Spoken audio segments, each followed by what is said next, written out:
चलिए तो hello everyone, कैसे हो सब? बढ़िया एकदम। तो स्टार्ट करते हैं चैप्टर को। चैप्टर नंबर 3 हमारा चल रहा है। Okay, electrochemistry. तो क्या क्या हमने कवर कर लिया इसको देख लेते हैं। ठीक है, चलिए। तो देखेंगे आप लोग, यहाँ से हमने इलेक्ट्रोकेमिकल सेल कर लिया था complete. Standard potential, standard hydrogen electrode complete कर लिया था। इलेक्ट्रोकेमिकल सीरीज कंप्लीट कर लिया था। उसके अलावा नर्स इक्वेशन हमारी कंप्लीट हो गई थी। इलेक्ट्रोलाइटिक सेल इंडिपेंडेंसी आपको करवा दिया था। ठीक है, फराडे के नियम करवा दिए थे आपको। इलेक्ट्रोलाइटिक कंडक्टेंस ये हमारा चल रहा था। ठीक है, लास्ट वीडियो में ये हमारा चल रहा था।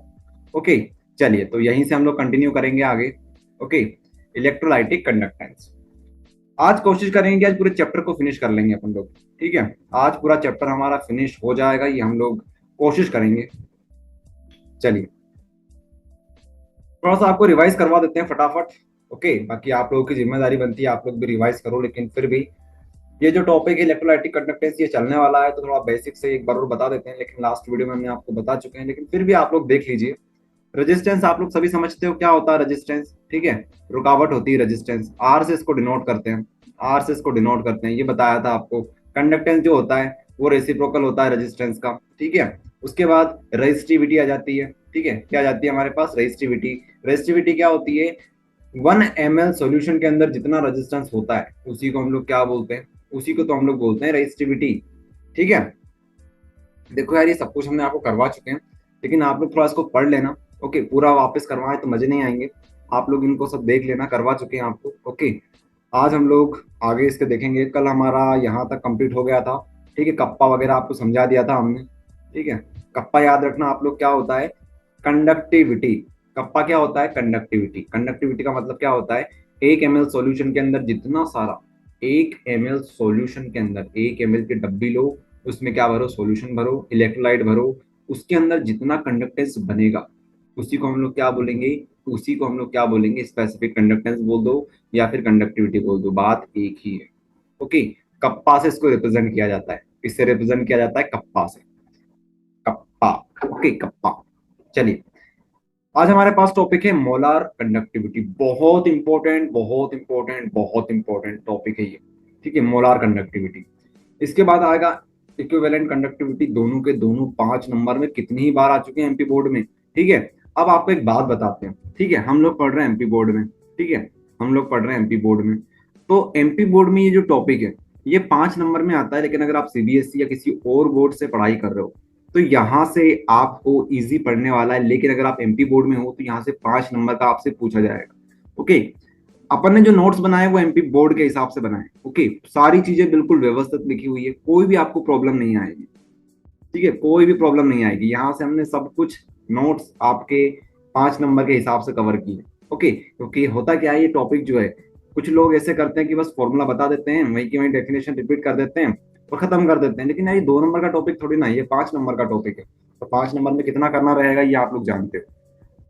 चलिए, तो मोलार कंडक्टिविटी की हम लोग बात करते हैं। ठीक है, देखो, अभी हमने थोड़ी देर पहले किसकी बात करी थी? कंडक्टिविटी।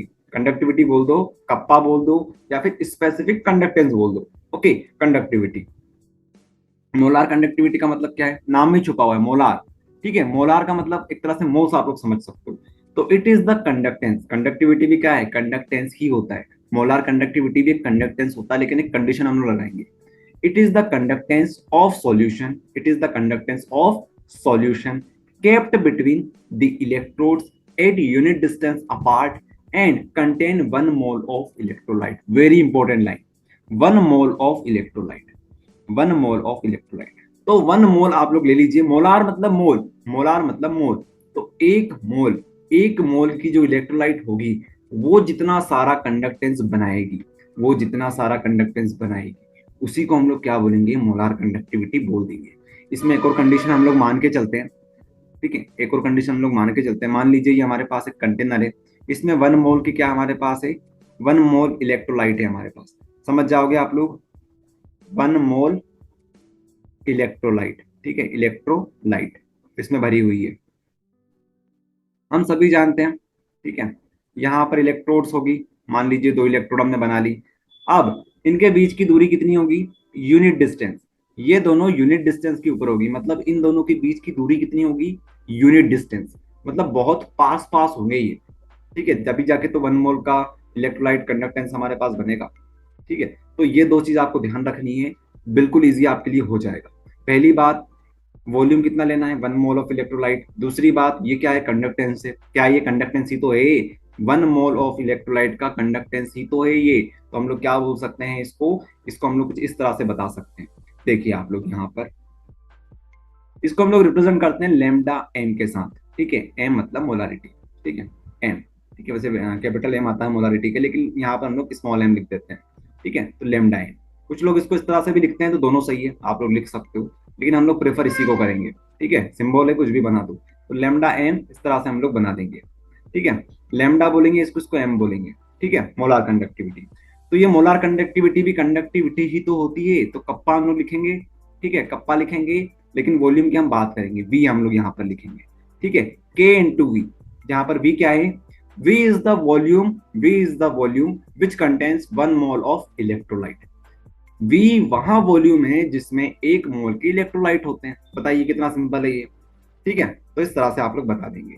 तो इसकी जो वैल्यू बनेगी वो क्या बनेगी, lambda M equals to kappa into V, kappa into V. Okay, ये हो गया आपका। उसके बाद, उसके बाद इसको आप लोग कुछ इस तरह से बना सकते हो। यहां तक आप किस तरह से पहुंचोगे, इसके आपको ट्रिक बताते हैं। ट्रिक वैसे कुछ है नहीं ऐसी, लेकिन फिर भी हम लोग देख सकते हैं। ठीक है, कप्पा इंटू वी। देखिए आप लोग यहाँ पर, आप लोग सभी देख पा रहे होंगे, यहाँ पर आप लोग फोकस करेंगे। मोलारिटी अगर आपसे पूछें कि बताइए मोलारिटी क्या होती है, तो आप लोग क्या बोलेंगे, number of moles of solute upon volume of solution in litre. ये डेफिनेशन होती है मोलारिटी की। तो हम लोग क्या करेंगे, यहाँ पर एन लिखेंगे, number of moles of solute, upon में क्या जाएगा, volume of solution in litre. Okay, चलिए, लेकिन हमें ये पता है कि हमारे पास मोल्स कितने हैं। हम लोगों ने अभी बताया यहाँ पर हमारे पास 1 मोल है, तो एन की वैल्यू कितनी हो जाएगी, तो एन की वैल्यू यहाँ पर 1 हो जाएगी। इसका मतलब ये हुआ कि मोलारिटी की जो आएगी हमारे पास 1/v आ जाएगी। ठीक है, 1/v आ जाएगी। तो इसका मतलब ये हुआ, अगर हम लोग, ये यहाँ पर एम है, एम इजिकल्स टू यहाँ पर क्या हो जाएगा, 1/v हो जाएगा। तो हम लोग v को क्या लिख सकते हैं, v इजिकल्स टू 1/m हो जाएगा क्या, अरे इसको इधर ले आओ, अपॉन में इसको उधर ले जाओ, तो v इजिकल्स टू क्या हो जाएगा, 1/m हो जाएगा। ठीक है, m क्या है यहाँ पर, m मोलारिटी, ध्यान रखना।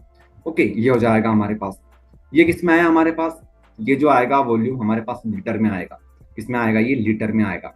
लेकिन हमारे पास छोटा सा तो कंटेनर है, लीटर में कहाँ भरोगे उसमें। ठीक है, इलेक्ट्रोलाइट जो होते हैं, ठीक है, सेल वगैरह आपने देखा होगा, छोटे से सेल आते हैं। ठीक है, उसमें अगर आप लोग 1 लीटर की इलेक्ट्रोलाइट डाल दोगे तो क्या हो जाएगा फिर। तो हम लोग यहाँ पर बात करते हैं सेंटीमीटर में। तो सेंटीमीटर में लीटर को कन्वर्ट करिए आप लोग।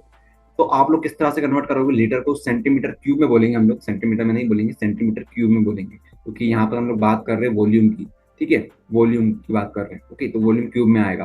तो हम लोगों को कुछ नहीं करना है, 1000 से मल्टीप्लाई कर देना है। 1000 से हम लोग क्या करेंगे, मल्टीप्लाई करेंगे। इससे क्या होगा, लीटर किस में कन्वर्ट हो जाएगा, सेंटीमीटर क्यूब में कन्वर्ट हो जाएगा। ठीक है, तो हमने सेंटीमीटर क्यूब में लेके आ गए। तो v की वैल्यू हमारे पास क्या आ गई, 1/m, 1/m इन 2000। ओके, तो हम लोग क्या करेंगे, हम लोग कुछ नहीं करेंगे, v की जगह पर क्या करेंगे, v की जगह पर ये वैल्यू रख देंगे। ठीक है, तो हमारे पास अब दो एक्सप्रेशन आ चुके हैं, हमारे पास अब दो एक्सप्रेशन आ चुके हैं कुछ इस तरह से। ठीक है, ये रहेगा। तो एक तो ये एक्सप्रेशन हमारे पास है कि एक्सप्रेशन है, दोनों के दोनों आप लोग याद रखिएगा, दोनों के दोनों आप लोग याद रखिएगा। देखो, हमने ज्यादा कुछ नहीं किया, इस जो वी था ना हमारे पास, वी को हटा कर हमने क्या किया, 1000/1000/v कर दिया। एम को हटा के 1000, अच्छा सॉरी, वेरी सॉरी, यहाँ पर हमारे पास क्या था, बी था, तो हम लोग यहाँ पर क्या बोलेंगे, एम बोलेंगे, क्योंकि मोलारिटी में कन्वर्ट किया है हमने। ठीक है, तो इस तरह से ये बन जाएगा। उसके बाद यूनिट आप लोग बना सकते हो। ठीक है, यूनिट आप लोग बना सकते हो, कप्पा की यूनिट लिखिएगा, मोलारिटी की यूनिट लिखिएगा, सेंटीमीटर क्यूब में लिखिएगा, ध्यान रखिएगा। ओके, सेंटीमीटर में हमको चलाना है। तो इस तरह से हमारे पास इस तरह की यूनिट हमारे पास आ जाएगी, इसको याद कर लीजिएगा। ठीक है, ऑब्जेक्टिव में आपसे पूछ सकते हैं। आ गया पूरा समझ में, अगर वो आपको समझ में आ गया पूरी तरह से, तो इक्विवेलेंट कंडक्टिविटी आपके लिए हलवा है, हलवा। ठीक है, देखिएगा आप लोग यहाँ पर इक्विवेलेंट कंडक्टिविटी को हम लोग किस तरह से रिप्रेजेंट करेंगे, लेमडा बनाएंगे, लेमडा बनाएंगे, और यहाँ पर क्या है हमारे पास, इक्विवेलेंट, तो यहाँ पर हम लोग ई लगा देंगे। ठीक है, ई लगा देंगे, इतना सा करेंगे और हमारे पास ये कंप्लीट हो जाएगा। ओके, चलिए, ये हम समझ गए, ये हम लोग समझ गए। ओके, आगे देखें, डेफिनेशन पढ़ते हैं। It is the conductance of solution kept between the electrode at unit distance, वही बात अभी तक हमने देखी, यूनिट डिस्टेंस पे रखे हुए हैं apart, and contain 1 gram equivalent of electrolyte. तो वहां पर मोलार कंडक्टिविटी में मोल्स ले रहे थे, यहाँ पर हम लोग इक्विवेलेंट ले लेंगे, 1 ग्राम इक्विवेलेंट ले लेंगे, बस कहानी खत्म। ओके, कहानी खत्म। सेम टू सेम वही एक्सप्रेशन आपको लिखना है, v की जगह पर आप लोग फिर से वो डेरिवेशन कर लेना, लेकिन यहाँ पर हम लोग इक्विवेलेंट की बात कर रहे हैं, मतलब नॉर्मलिटी की बात हम लोग करेंगे। याद है आप सभी को नॉर्मलिटी की डेफिनेशन, मोलारिटी, मोलालिटी, नॉर्मलिटी, इन तीनों की तो बहुत अच्छे से याद कर लेना, ठीक है। तो यहाँ पर 1000/n लिख देंगे। आप लोग इसको कर सकते हो डेरिवेशन को, अब मैं करके नहीं बता रहा हूँ आपको, क्योंकि एक बार आपको बता दिया, आप तो कर सकते हो आप लोग।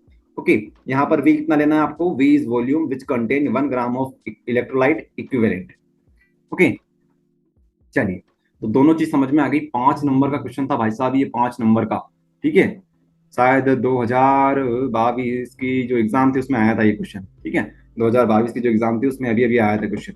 चलिए चलिए, तो आगे बढ़ते हैं हम लोग। नेक्स्ट टॉपिक हमारे पास जो है वो है variation of conductance, variation of conductance, conductivity, molar conductivity and equivalent conductivity.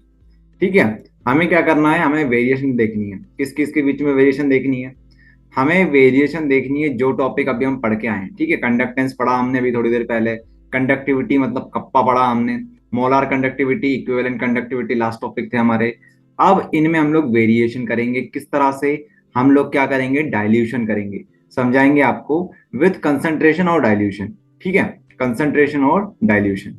चलिए समझते हैं इस टॉपिक को। नाम में तो काफी बड़ा लग रहा है, लेकिन इतना मुश्किल नहीं है, सिंपल सा टॉपिक है ये। ओके, ये ऑब्जेक्टिव में आता है, पहली बात तो आपको बता दें, ये ऑब्जेक्टिव में आ सकता है, ठीक है। बड़े क्वेश्चन यहाँ से बनने की संभावना काफी कम है।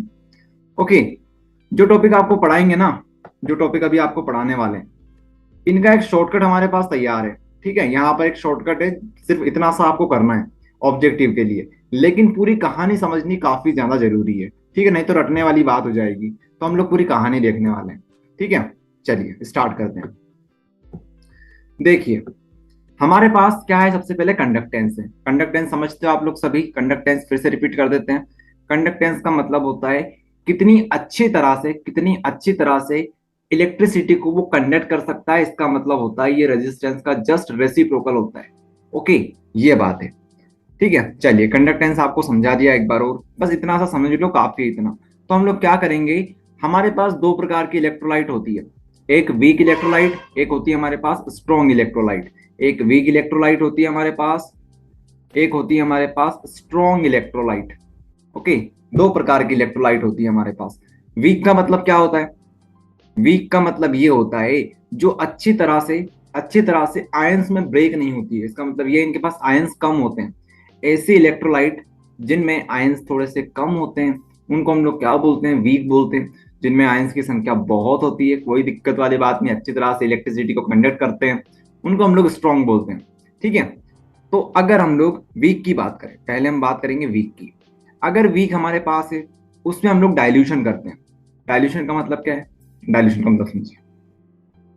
मान लीजिए आपके पास क्या है, आपके पास शक्कर है और पानी है, 1 लीटर पानी है आपके पास, 1 लीटर आपके पास पानी है, ठीक है। इस 1 लीटर पानी में आपने क्या किया, इस 1 लीटर पानी में आपने शक्कर ऐड कर दी, ठीक है, शुगर आपने ऐड कर दी, ठीक है। थोड़ी देर के लिए मान लेते हैं 1 किलो शक्कर आपने पानी में डाल दी, ठीक है, मानने को कुछ भी मान सकते हैं। 1 किलो शक्कर आपने डाल दी, तो अब इसका जो घोल बनेगा काफी कड़क बनेगा, आप लोग क्या बोल सकते हो, कट्ठा बनेगा बिल्कुल एक तरह से। ओके, यहाँ पर जो सॉल्यूशन बनेगा शक्कर का काफी गाढ़ा बनेगा, गाढ़ा वर्ड हमें यूज करना चाहिए, ठीक है, काफी गाढ़ा बनेगा ये। ओके, लेकिन अगर हम आपसे बोले चलो ठीक है, आपने इसमें क्या मिला दिया, इसमें आपने शक्कर मिला दिया, जो सॉल्यूशन बनेगा वो काफी गाढ़ा बनेगा, इसका मतलब ये है इस सॉल्यूशन को हम लोग क्या बोलेंगे, कंसंट्रेटेड। क्या बोलेंगे, कंसंट्रेटेड, ठीक है। क्या है, कंसंट्रेटेड, क्योंकि यहाँ पर जो सॉल्यूशन बना है काफी गाढ़ा बना हुआ है, ठीक है। शक्कर का कंसंट्रेशन, शक्कर जो है यहाँ पर काफी ज्यादा मोल्स होते हैं शक्कर के, तो इसलिए हम इसको क्या बोलेंगे, कंसंट्रेटेड बोलेंगे। अगर मैं आपसे कहूं कि यहाँ पर हम लोग पानी ऐड कर देते हैं, चलो 1 लीटर और पानी आपने इसमें ऐड कर दिया, 1 लीटर पानी आपने और ऐड कर दिया, अब जो सॉल्यूशन था वो काफी पतला हो जाएगा, पहले के कंपेयर में काफी पतला हो जाएगा। इसी को हम लोग क्या बोलते हैं, डाइल्यूशन बोलते हैं। इसी को हम लोग क्या बोलते हैं, डाइल्यूशन बोलते हैं, ठीक है। डाइल्यूशन का मतलब ये हुआ कि जब शक्कर हमारे पास 1 किलो शक्कर है, उसका अगर आप लोग 1 यूनिट के अंदर देखोगे, मतलब 1 लीटर के अंदर शक्कर कितनी घुलेगी, आधे लीटर, आधा किलो, ठीक है। अब हमारे पास 2 लीटर का सॉल्यूशन है, अगर 1 लीटर की पूछे तो क्या बोलोगे आप लोग, आधा किलो शक्कर, आधा किलो शक्कर। ठीक है, लॉजिकली हम लोग ब्रेक कर सकते हैं इस तरह से। ओके, तो अब आप लोग टोटल क्या बोल सकते हो कि 2 किलो शक्कर, सॉरी 1 किलो शक्कर 2 लीटर पानी में घुली हुई है। ओके, तो कंसंट्रेटेड शक्कर का जो होगा, ठीक है, शक्कर का जो कंसंट्रेशन है वो कम हो जाएगा। ओके, कम हो गया शक्कर का कंसंट्रेशन, तो उसको बोलते हैं हम लोग डाइल्यूशन। ठीक है, हमने क्या कर दिया, डाइल्यूट कर दिया।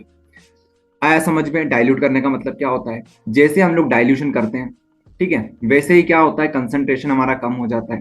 कंसंट्रेशन कम हो जाता है, वॉल्यूम क्या हो जाएगी, बढ़ जाएगी। पहले 1 लीटर था, हमारे पास क्या हो जाएगा, 2 लीटर हो जाएगा। वॉल्यूम हमारी बढ़ गई। वॉल्यूम बढ़ने से क्या होगा, नंबर ऑफ आयंस बढ़ जाएंगे। नंबर्स ऑफ आयन कैसे बढ़े, आप लोग समझिए। ठीक है, जो वीक इलेक्ट्रोलाइट होती है उनमें आयंस की कमी होती है, लेकिन जब आप पानी डाल देते हो, पानी के अंदर क्या होते हैं, आयंस होते हैं, H प्लस और OH माइनस के आयंस होते हैं। तो पानी डालने से क्या हो गया, आयंस बढ़ जाएंगे। ठीक है, यहाँ पर लिखा हुआ है। इसमें आयंस कम थे क्योंकि वीक इलेक्ट्रोलाइट है तो इसमें आयंस कम होते हैं, लेकिन पानी डालने पर, मतलब डाइल्यूशन बढ़ाने पर आपने क्या किया, आयंस आपने बढ़ा दिए। ठीक है, आयंस बढ़ गए।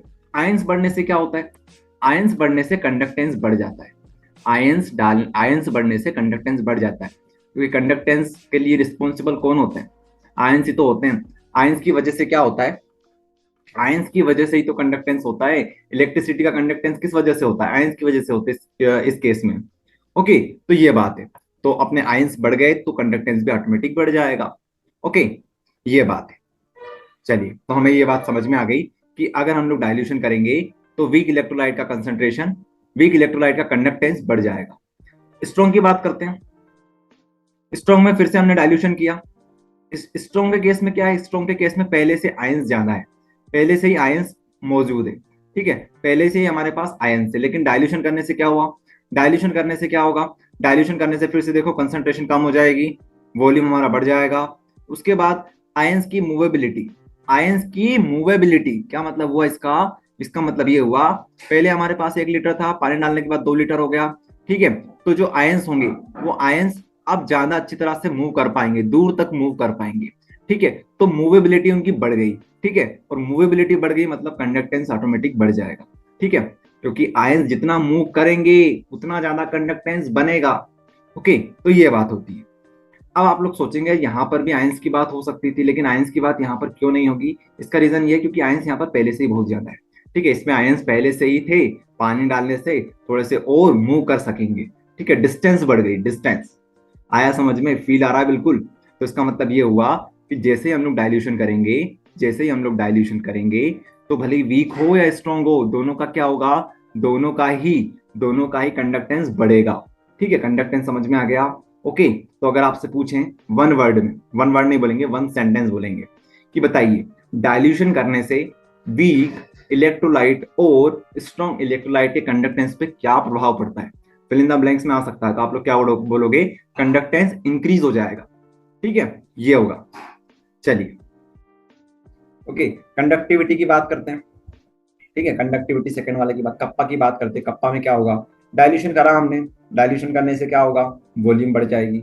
अब वॉल्यूम बढ़ने से क्या होगा, density of ions, density of ions. पहले ये समझो कि आप लोग कंडक्टिविटी समझते हो क्या होता है। कंडक्टिविटी मतलब कप्पा, और कप्पा का मतलब क्या होता है, यहां पर कप्पा से आपको ये समझना है कि आपके पास 1 ml का सॉल्यूशन है। कितना सॉल्यूशन है, सिर्फ और सिर्फ 1 ml का सॉल्यूशन है। ठीक है, 1 ml का सॉल्यूशन।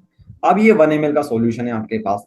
अब इस 1 ml के सॉल्यूशन में अगर आपने इसकी वॉल्यूम बढ़ा दी, अगर आपने इसकी वॉल्यूम बढ़ा दी, ठीक है, आपने इसमें क्या किया, इसमें और पानी डाल दिया, आपने क्या किया, इसमें और पानी डाल दिया, क्योंकि हम लोग डाइल्यूशन करेंगे, इसका मतलब क्या है, वॉल्यूम बढ़ जाएगी यहाँ पर।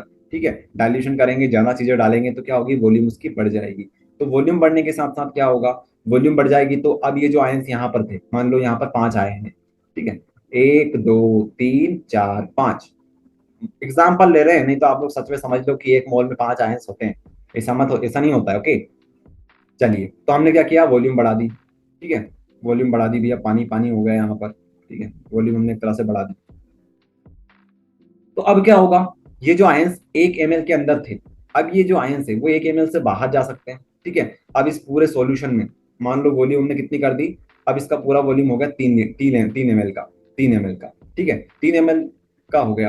अब हमारे पास आयंस कितने हैं, 5 है, काम करते हैं 6 मान लेते हैं। ठीक है, बताएंगे क्यों माना हमने 6, 6 हो गए। अब हमारे पास 3 ml का सॉल्यूशन है, 6 हमारे पास आयंस है। इसका मतलब है 1 ml में कितने हो जाएंगे, 1 ml में 2 आयंस हमारे पास होंगे। ठीक है, 2 आयंस होंगे, क्योंकि तीन में अगर 3 ml में अगर हमारे पास 6 आयंस है तो 1 ml में कितने होंगे, 2 आयंस हो जाएंगे। तो इसका मतलब क्या हुआ, इसका मतलब ये हुआ कि हमारे पास जो कंडक्टेंस था यहाँ का जो कंडक्टेंस होगा वो कम बनेगा। अरे कम बनेगा कि नहीं बनेगा, कम। तो कंडक्टिविटी क्या होती है, ये 1 ml की बात करते हैं हम लोग। तो इस वजह से कंडक्टिविटी जो होगी वो गिर जाएगी, क्योंकि कंडक्टेंस यहाँ पर कम हुआ तो कंडक्टिविटी भी कम हो जाएगी। पढ़ सकते हो आप लोग। ठीक है, बहुत स्ट्रॉन्ग एंड वीक दोनों की बात कर रहे हैं। पानी डालने पर डेंसिटी कम हो गई। ठीक है, कम हो गई। डेंसिटी का मतलब क्या होता है, ठीक है, मास बाय वॉल्यूम। पर वॉल्यूम की हम बात करेंगे तो वहां पर जो मास होगा, मतलब आयंस जो होंगे वो तो कम हो जाएंगे ना, आप पूरी जगह पर चले जाएंगे वो। तो इस वजह से कंडक्टिविटी कम होती है, कंडक्टेंस ज्यादा होता है डाइल्यूशन करने पर। ठीक है, क्योंकि कंडक्टिविटी एक स्पेसिफिक चीज होती है। ठीक है, स्पेसिफिक कंडक्टेंस को हम लोग कंडक्टिविटी बोलते हैं। पानी डालने पर डेंसिटी कम हो गई, अब आयंस उतने ही रहे पर सॉल्यूशन बढ़ गया, जिससे कंडक्टिविटी कम हो गई। आया सबको समझ में, ये चीज होगी। चलिए, मजा आया आपको कंडक्टिविटी देखकर। ठीक है, अब हमारे पास दो चीज और बची है, छोटी छोटी चीजें बची है अब तो। ठीक है, एक हमारे पास मोलार कंडक्टिविटी, इक्विवेलेंट कंडक्टिविटी। चिंता करने की बिल्कुल भी बात नहीं है, एक हमारे पास शॉर्टकट है, इससे हम लोग समझ लेंगे वो भी। लेकिन पहले हम लोगों को पूरा समझना है, उसके बाद शॉर्टकट आपको बता देंगे। ठीक है, याद करने के लिए तो चिंता नहीं करनी है अपने। ठीक है, पहले कॉन्सेप्ट पर ध्यान देना है। चलिए, मोलार कंडक्टिविटी की बात करते हैं। मोलार कंडक्टिविटी के साथ क्या होगा, ठीक है, मोलार कंडक्टिविटी की बात करेंगे और इक्विवेलेंट कंडक्टिविटी की हम लोग बात करेंगे। देखिए, देर आर टू कंडक्शन। अगर हम लोग डायल्यूशन बढ़ाएंगे, अब देखो यहाँ पर दो कंडीशन बनती है, समझना इसको। डायल्यूशन अगर हम लोग बढ़ाएंगे, डायल्यूशन अगर हम लोग बढ़ाएंगे तो क्या होगा, डायल्यूशन अगर हम बढ़ाते हैं तो जो कप्पा होता है, अभी थोड़ी देर पहले हमने कंडक्टिविटी की बात करी थी, कंडक्टिविटी क्या होती है, गिर जाती है, कम हो जाती है। ठीक है, तो डायल्यूशन अगर हम बढ़ाएंगे तो कंडक्टिविटी हमारी क्या हो जाएगी, कम हो जाएगी। थोड़ी देर पहले आपको बताया था, कप्पा मतलब कंडक्टिविटी। ठीक है, इतनी बात समझ में आई, इतनी बात हमें समझ में आई कि कंडक्टिविटी हमारी गिर जाएगी। ओके, चलिए, तो यहाँ पर देखिए आप लोग थोड़ा सा, जो लेमडा एम होता है, क्योंकि मोलार कंडक्टिविटी की हम बात करेंगे और इक्विवेलेंट कंडक्टिविटी की बात करेंगे, तो लेमडा एम जो होता है वो क्या होता है, कप्पा इंटू 1000 अपॉन एम। और लेमडा ई क्या होता है, मतलब इक्विवेलेंट कंडक्टिविटी क्या होता है, कप्पा इंटू 1000 अपॉन एन।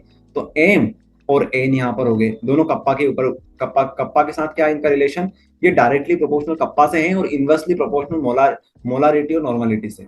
ठीक है, तो एक कंडीशन हमारी ये बनती है कि अगर हमारा कप्पा कम हो जाएगा, अगर हमारा कप्पा कम हो जाएगा तो ये भी कम हो जाएगा। ठीक है, कप्पा कम हो जाएगा तो ये भी कम हो जाएगा हमारा। ठीक है, तो एक बात तो हमारी ये हो गई, एक बात तो हमारी ये हो गई।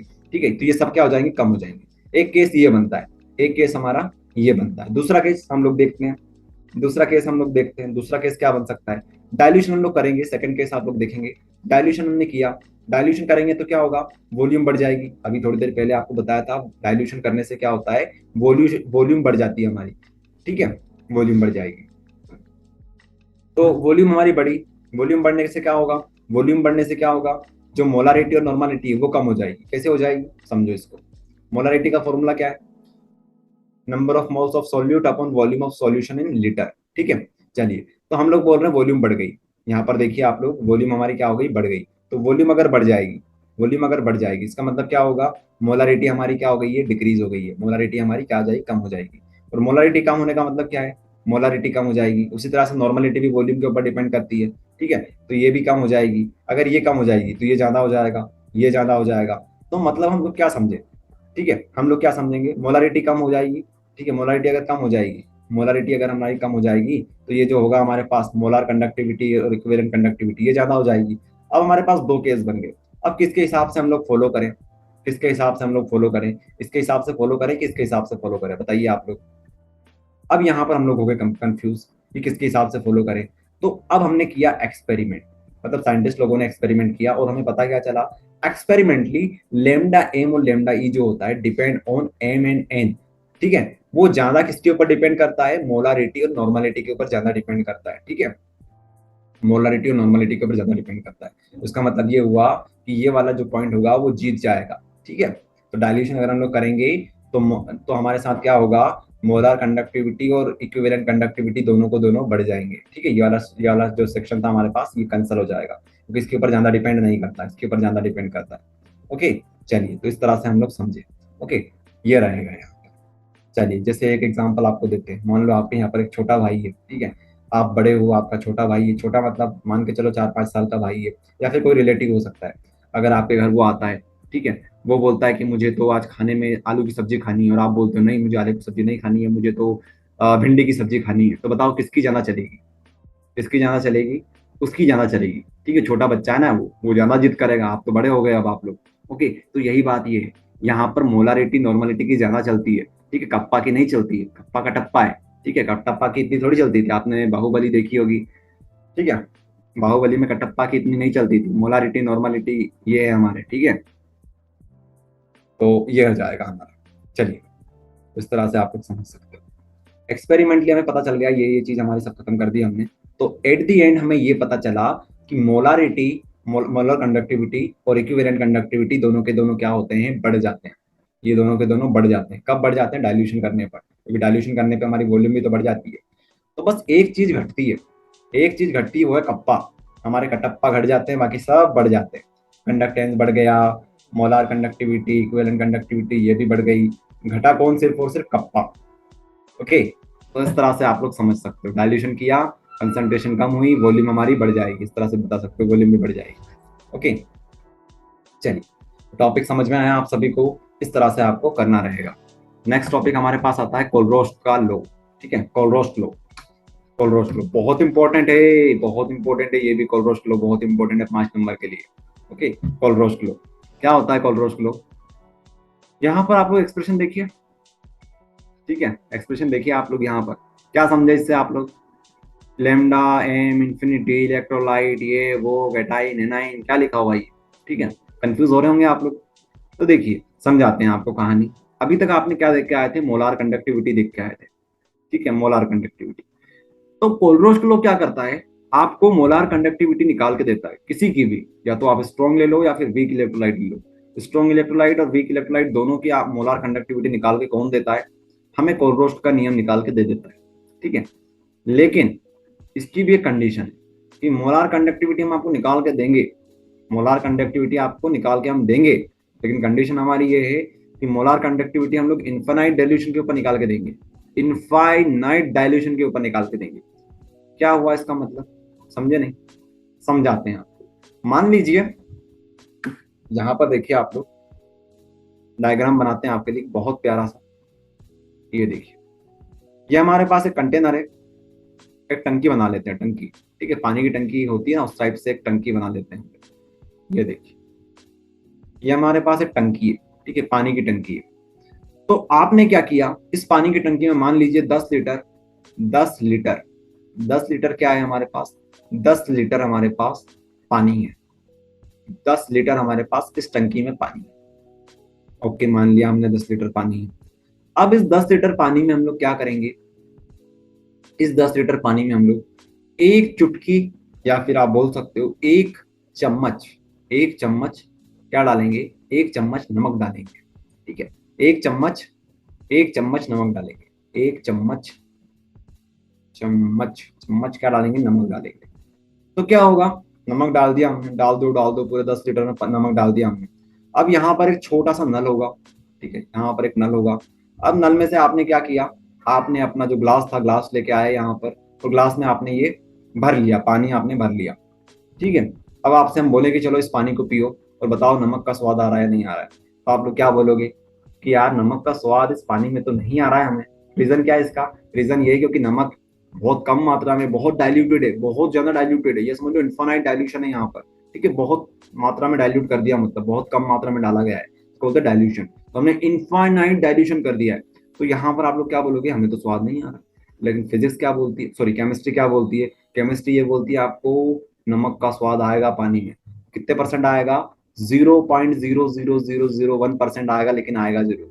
यहाँ पर देखिए 0.00001% मान लो। ठीक है, लेकिन आएगा जरूर पानी का स्वाद, ये बोलती है केमिस्ट्री। ठीक है, तो हमें क्या करना है? हमें सिर्फ और सिर्फ यही चीज समझनी कि हम लोग इलेक्ट्रोलाइट का मोलार कंडक्टिविटी कहाँ पे निकालेंगे? इनफाइनाइट डाइल्यूशन के ऊपर निकालेंगे। ठीक है, इनफाइनाइट डाइल्यूशन के ऊपर हम लोग मोलार कंडक्टिविटी निकालने वाले हैं। चलिए, देखिए आप लोग, तो हम लोग क्या बोलेंगे? मोलार कंडक्टिविटी का सिंबल बनाएंगे, एम लिखेंगे। ठीक है, इनफाइनाइट डाइल्यूशन कर देंगे। अब जिस भी इलेक्ट्रोलाइट की आपको निकालनी है मोलार कंडक्टिविटी, जैसे कि NaCl ले लो, KCl ले लो, जो चाहो वो ले सकते हो। यहाँ पर इलेक्ट्रोलाइट स्ट्रॉन्ग ले लो या वीक ले लो, कोई फर्क नहीं पड़ेगा उससे। ओके, तो आपको ये लिख देना है क्योंकि यही तो हमें निकालना है। उसके बाद आपको क्या करना है? आपको क्या करना है, इसके आयंस बना लेना है, जो भी आपके पास इलेक्ट्रोलाइट है उसके आयंस बना दो। जैसे NaCl है तो NaCl किस में ब्रेक होगा, Na प्लस और Cl माइनस में ब्रेक हो जाएगा। ओके, ये जो आयंस होंगे इनकी भी कुछ कंडक्टिविटी होगी, मोलार कंडक्टिविटी इनकी भी होगी। तो इनकी जो मोलार कंडक्टिविटी होती है उसको रिप्रेजेंट करते हैं हम लोग लेमडा के साथ, इसके साथ, इस लेमडा के साथ इस तरह से बना लेते हैं सिंबल। ठीक है, ये उल्टा वाई। ओके, तो लेमडा एम फिर से हम लोग लिखेंगे मोलार कंडक्टिविटी इनफिनाइट डाइल्यूशन के ऊपर। जो केटाइन होगा उसको लिख लो, एनाइन जो होगा उसको लिख लो, दोनों को सम कर दो, बस ये आ जाएगा। ये आ जाएगा। तो ये होता है कोलरोस्कर का नियम, ये होता है कोलरोस्कर का नियम। आप लोग यहाँ पर देखिए थोड़ा सा, यहाँ पर आप लोग देखिए एग्जाम्पल में NaCl था हमारे पास, Na प्लस हमने यहाँ पर लिखा, Cl माइनस यहाँ पे लिखा। ठीक है, इस तरह से हम लोग करेंगे। आया समझ में? अभी थोड़ा थोड़ा समझ में आया होगा, पूरी तरह से नहीं आया। हम ये मान के चल रहे हैं कि आपको 30% चीजें समझ में आ गई। अगर 30% भी आपको समझ में आ गया तो काफी है, क्योंकि अभी तो हमने स्टार्ट ही नहीं किया अच्छे से, अभी तो आपको पूरा बताएंगे। Okay, if we have V plus cation and V minus anion, अगर हमारे पास केटाइन की संख्या कितनी है, संख्या बोल रहे हैं, नंबर्स बोल रहे हैं। V प्लस हमारे पास केटाइन की संख्या है, V माइनस हमारे पास एनाइन की संख्या है। V प्लस क्या हो सकता है, 1 2 3 4 5, कुछ भी हो सकता है। एनाइन की संख्या क्या हो सकती है, इसी तरह से नंबर्स हो सकते हैं। ओके, अगर हमारे पास केटाइन की संख्या कुछ है, एनाइन की संख्या कुछ है, तो कुछ नहीं करना, उनको मल्टीप्लाई कर देना उसके आगे। एनाइन को एनाइन के आगे मल्टीप्लाई कर देना है, केटाइन को केटाइन के आगे मल्टीप्लाई कर देना है। एग्जाम्पल लेंगे हम लोग, फिर आपको समझ में आएगा। H2CO3 जो होता है वो किस तरह से ब्रेक होता है, H प्लस और CO3 2 माइनस। ठीक है, इस तरह से ये ब्रेक हो जाएगा। H प्लस और CO3 2 माइनस, 2 हटा देंगे यहाँ से क्योंकि 2 तो आएगा नहीं, यहाँ पर बैलेंस हो गया ये पूरी तरह से। ओके, तो जो केटाइन होगा, केटाइन हमारे पास क्या है, केट मतलब पॉजिटिव। ठीक है, केटाइन मतलब पॉजिटिव, एनाइन मतलब नेगेटिव। केट मतलब बिल्ली होता है ना, बिल्ली हमेशा पॉजिटिव होती है। ठीक है, तो इस तरह से भी आप याद कर सकते हो। H प्लस यहाँ पे आ गया, CO3 2 माइनस यहाँ पे आ गया। ठीक है, उसके बाद यहाँ पर केटाइन एनाइन की संख्या देखिए, यहाँ पर 2 है, यहाँ पर कुछ नहीं है तो 1 लिख सकते हैं हम लोग। तो यहाँ पर आप लोग 2 लिख दीजिए, इसके आगे 1 लिख दीजिए। तो इस तरह से आप लोग बना सकते हो। ठीक है, चलिए, बस ये हो गया हमारा कंप्लीट कोलरोस्कर का नियम। अब आती है बारी डेफिनेशन की, क्योंकि यही तो हमें लिखना पड़ेगा एग्जाम में। क्या लिख के आओगे एग्जाम में, ये लिख के आओगे क्या, डेफिनेशन लिखनी पड़ेगी हमें। तो मोलार कंडक्टिविटी काफी सिंपल है, देखो यहाँ पर डेफिनेशन हम लोग इसके इसके हिसाब से बनाएंगे। ये देखो, मोलार कंडक्टिविटी, मोलार कंडक्टिविटी किसकी किसकी हम बात कर रहे हैं, स्ट्रॉन्ग या वीक इलेक्ट्रोलाइट। कहाँ पर बात करेंगे, इनफाइनाइट डाइल्यूशन के ऊपर। तो क्या बोलेंगे, molar conductivity at infinite dilution for any strong और weak electrolyte, for any strong और वीक इलेक्ट्रोलाइट। यहाँ पर देखिए, तो ये हमने बता दिया, molar conductivity at infinite dilution of any weak और strong electrolyte. Okay, is equals to जो चीज हमने यहाँ पर लिखी हुई सब वहीं पर लिखेंगे, इक्वल टू लगा दिया। इज इक्वल्स टू किसके होगा, इक्वल टू ये सम ऑफ द मोलार कंडक्टिविटी। सम किस किस का सम कर दो आप लोग, ये सम का साइन है, यहाँ पर प्लस का साइन है, सम कर दो आप लोग। Molar conductivity at infinite dilution of cation and its anion, molar conductivity of its cation और and its anion at infinite dilution with each anion and each cation.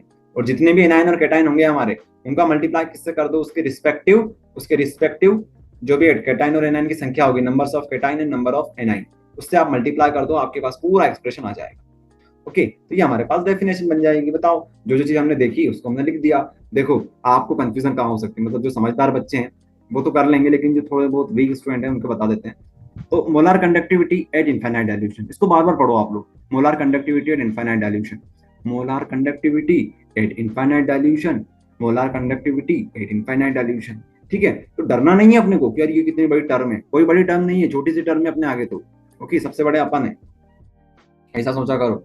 चलिए, तो समझ में आ गई आपको चीजें क्या थी। एक हम आपको न्यूमेरिकल देंगे। ठीक है, वैसे टाइम मिला तो हम ही करवा देंगे आपको, लेकिन ठीक है, अगर आप करना चाहो तो कर सकते हो न्यूमेरिकल। कोलरोस्कर के ऊपर न्यूमेरिकल्स आ सकते हैं, और बहुत रद्दी न्यूमेरिकल्स आते हैं, बहुत छोटे छोटे न्यूमेरिकल्स आते हैं। ठीक है, क्योंकि सम ही तो करना है हमको करने क्या होता है, कोलरोस्कर लॉ में सम करना होता है। एक केटाइन और एनाइन दे दो हमें, हम उनका सम करके आपको दे देंगे। यही तो है, और क्या है उसमें। ओके, तो कोलरोस्कर लॉ की आगे हम बात करेंगे। आता है हमारे पास एप्लीकेशन, कि कहाँ कहाँ पर ये एप्लीकेबल होता है, एप्लीकेशन इसकी देखने को मिलती है हमें। तो देखिए, 3 एप्लीकेशन आप लोग चाहो तो याद कर सकते हो, वैसे 2 भी काफी है, क्योंकि अभी तक MP बोर्ड में 2 एप्लीकेशन पूछी गई है, लेकिन आप चाहो तो 3 याद कर सकते हो। पहला क्या है, calculation of molar conductivity infinite dilution. आप लोग मोलार कंडक्टिविटी इससे फाइंड कर सकते हो।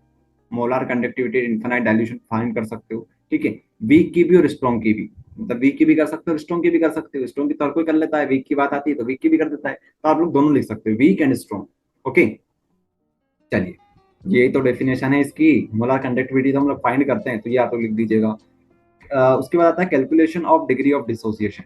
आप लोग यहाँ से डिग्री ऑफ डिसोसिएशन भी निकाल सकते हो। क्या होता है डिग्री ऑफ डिसोसिएशन, समझाते हैं आप। ठीक है, degree of dissociation, degree of dissociation, यहाँ पर देखिए, डिग्री ऑफ डिसोसिएशन। ठीक है, डिग्री ऑफ डिसोसिएशन को कुछ इस प्रकार से लिखा जाता है, इसको रिप्रेजेंट करते हैं अल्फा के साथ। ये कुछ नहीं है, ये इस तरह से लिखा जाता है। ठीक है, कंसंट्रेशन एम ले लीजिए आप लोग, एट इनफाइनाइट डाइल्यूशन ले लीजिए। ठीक है, तो अगर आप लोग ये दोनों निकालोगे तो आपके पास डिग्री ऑफ डिसोसिएशन आ जाएगी। ठीक है, ये कुछ नहीं है, इस तरह से आपको लिखना होता है। कंसंट्रेशन आप लोग ले लो, ठीक है, और उसी को ही आप लोग क्या कर लो, उसी इलेक्ट्रोलाइट को आप लोग एक बार इन्फाइनाइट के ऊपर ले लो, एक नॉर्मल ले लो, बस ये हो जाएगा आपका काम। एक के अपॉन में एक को लिख देना, इसी को हम लोग क्या बोलते हैं, डिग्री ऑफ डिसोसिएशन बोलते हैं, टूटने की डिग्री को हम लोग बोलते हैं। ठीक है, ये बात हो जाएगी। ठीक है, तो ये आप लोग लिख सकते हो। वैसे आपसे इतना ही पूछेंगे, आप लोग लिख देना अगर आपको इस तरह से समझना है तो। ओके, उसके बाद एक और इसकी एप्लीकेशन होती है, कैलकुलेशन ऑफ डिसोसिएशन कांस्टेंट। समझ रहे हो आप लोग, calculation of dissociation constant of weak electrolyte और एनी स्ट्रॉन्ग इलेक्ट्रोलाइट। ओके, तो एक फॉर्मूला ये भी होता है, एक फॉर्मूला ये भी होता है। यहाँ पर फॉर्मूला कुछ इस प्रकार से होता है, K is equals to C alpha square. Alpha क्या है यहाँ पर, डिग्री ऑफ डिसोसिएशन है, जो थोड़ी देर पहले हमने देखा था। अपॉन में आ जाएगा 1 माइनस अल्फा, 1 माइनस अल्फा। अब यहाँ पर आ रही degree of dissociation. Degree of dissociation में हमने यूज किया था, वही हमारा कोलरोस क्लो यूज किया था। अगर वहां पे यूज हो रहा है तो यहाँ पर भी यूज होगा। बात ये है यहाँ पर। ठीक है, आपको इतनी सारी चीज करने की जरूरत नहीं है, आप डायरेक्ट ये याद कर लो, काम हो जाएगा। चाहो तो ये फॉर्मूला याद कर लो ऑब्जेक्टिव के लिए, इससे ज्यादा आपको यहाँ से समझने की जरूरत नहीं है। ज्यादातर आप फोकस करो कोलरोस्टर के नियम पर। एप्लीकेशन आप लोग 3 दे दी आपको, ये तीनों में से 2 याद कर लो, 3 याद कर लो, ये आपके ऊपर है। डिग्री ऑफ डिसोसिएशन, उसके बाद डिसोसिएशन कॉन्स्टेंट। ठीक है, चलिए, उसके बाद आता है हमारे पास कोरोजन। क्या आता है, कोरोजन। कोरोजन आप लोग क्लास 10th में पढ़ते होंगे, क्लास 10th में आपने पढ़ा होगा। उसके बाद कोरोजन को तो आप सभी लोग जानते हो। ठीक है, जंग लग जाती है उसी को तो हम लोग कोरोजन बोलते हैं। ठीक है, तो ये कोई इतना बड़ा टॉपिक नहीं है, लेकिन सीबीएसई के पॉइंट ऑफ व्यू से नहीं है, लेकिन एमपी बोर्ड के पॉइंट ऑफ व्यू से ये 5 नंबर का टॉपिक है। ठीक है,